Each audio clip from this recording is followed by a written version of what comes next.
Chapter 6.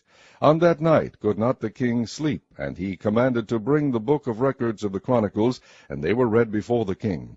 And it was found written that Mordecai had told of Bigthana and Teresh, two of the king's chamberlains, the keepers of the door, who sought to lay hand on the king Ahasuerus. And the king said, What honor and dignity hath been done to Mordecai for this? Then said the king's servants that ministered unto him, There is nothing done for him.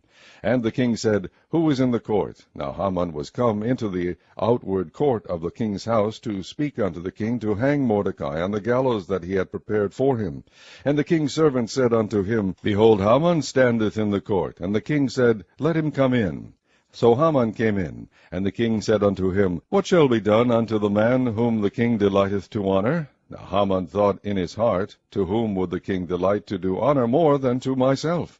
And Haman answered the king, For the man whom the king delighteth to honor, let the royal apparel be brought which the king useth to wear, and the horse that the king rideth upon, and the crown royal which is set upon his head. And let this apparel and horse be delivered to the hand of one of the king's most noble princes, that they may array the man withal whom the king delighteth to honor, and bring him on horseback through the street of the city, and proclaim before him, Thus shall it be done to the man whom the king delighteth to honor. Then the king said to Haman, Make haste, and take the apparel and the horse, as thou hast said, and do even so to Mordecai the Jew, that sitteth at the king's gate. Let nothing fail of all that thou hast spoken.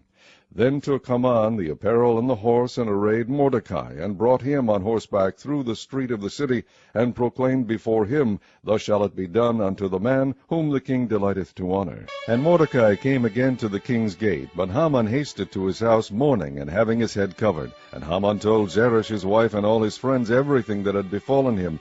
Then said his wise men and Zeresh his wife unto him, If Mordecai be of the seed of the Jews, before whom thou hast begun to fall, thou shalt not prevail against him, but shalt surely fall before him. And while they were yet talking with him, came the king's chamberlains, and hasted to bring Haman unto the banquet that Esther had prepared.